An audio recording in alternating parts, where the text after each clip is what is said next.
Studies show that approximately 80% of visits are undercoded.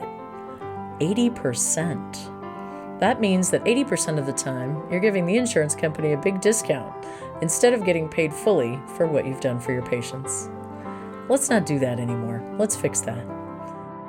Welcome to Medical Money Matters, the podcast where you can find experts, answers, and resources so that you can achieve mastery over the financial and business aspects of your practice.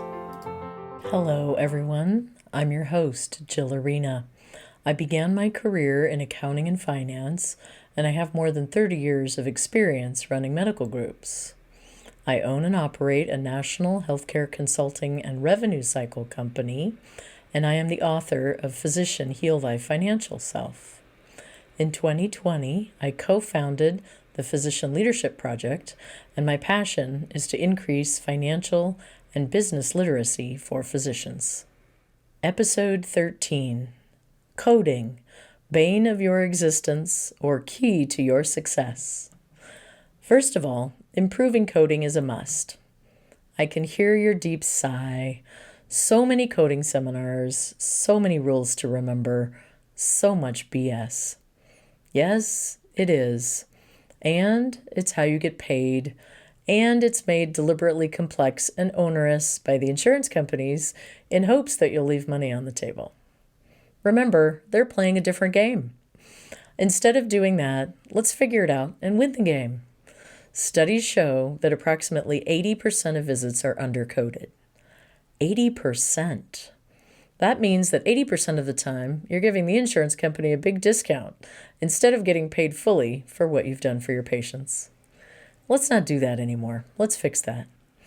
To break that down, if you are undercoding office visits, let's assume that instead of a 99214, which was the level of service you delivered, you coded a 99213, which is presently valued at 0.97 RVUs less than a 99214.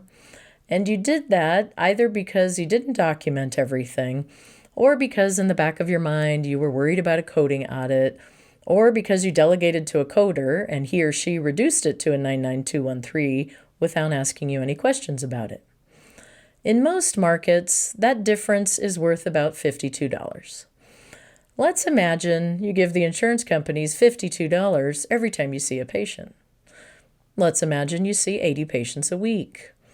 That's $4,160 a week, or $216,320 per year that you're giving the insurance companies. I'd like you to get that money instead because you provided a 99214 level of service to your patients. How can you improve your coding? If you're doing your own coding, I strongly suggest that you have a coding review. I'd like to pause for a moment to talk about the rise in the use of certified professional coders, or CPCs, and the depressive effect I see many of them having on practices' revenue. Many groups make the assumption that they have to use coders, which is not the case. There is no requirement. A lot of groups use them to reduce risk and to assist with picking the correct code. While this is great, my observation of many coders is that their training and focus is all around compliance, and their goal is to mitigate 100% of business risk. That means they will always pick a lower code if there is a question between two codes. If your coders sit in a back room, or these days at home working remotely, and just look at your chart notes and assign a code without any further input from you, they will typically always downcode a visit if the documentation doesn't support it.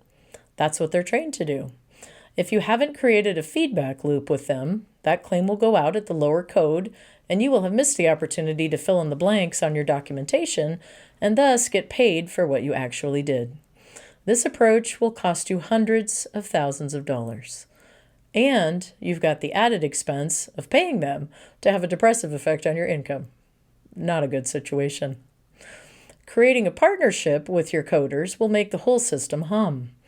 Be sure you've got good feedback loops and look for coders who are appropriately detailed and somewhat aggressive on checking your documentation and then coaching you on what level is supported by your current documentation and what could help get it up to the next level of coding with another bullet point or two.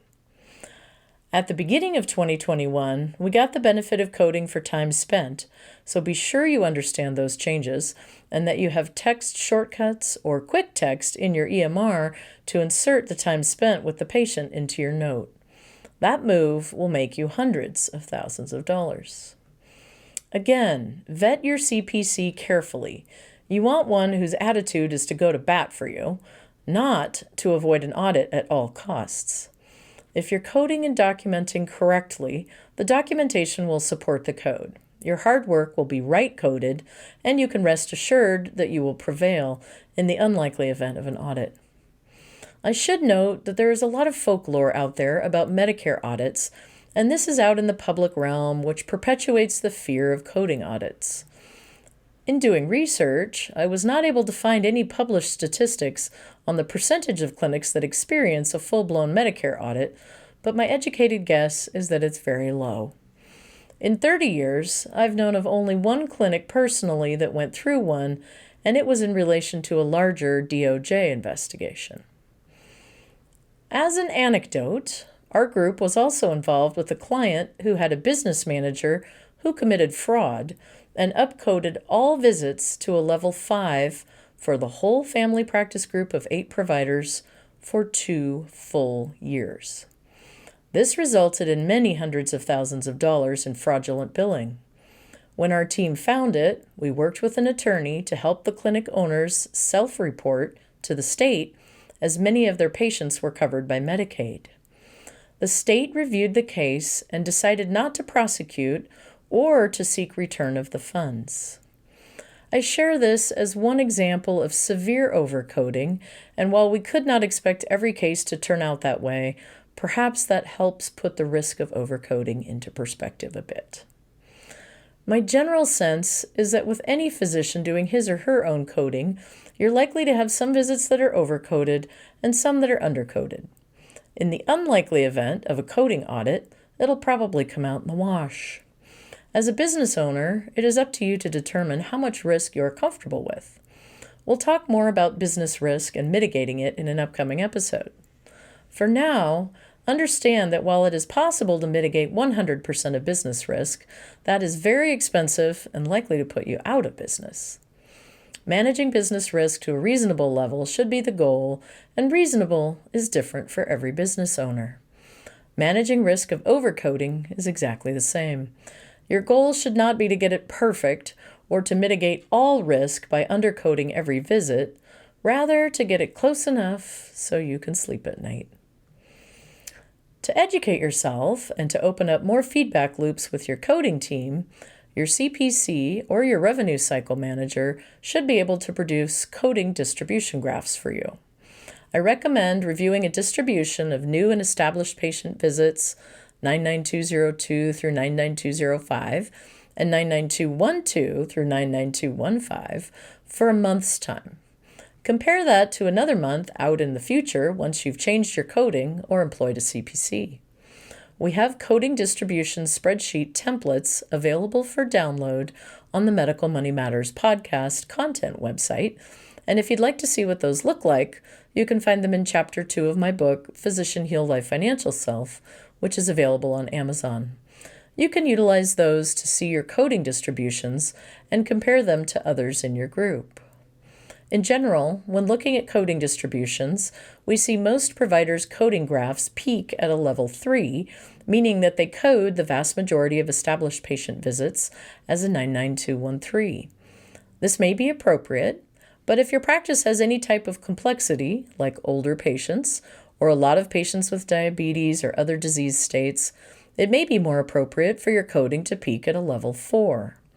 We always want to be sure that your documentation supports your code, and as we heard in our latest episode, we've seen many groups add medical scribes so that visits are being fully documented and that their doctors are getting credit for all the services that they're providing to patients. This is key. You do a lot of work. You should get paid for all of it.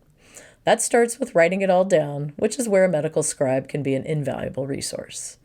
And as the third part of the Improving Revenue series, we should explore how well your insurance contracts are paying.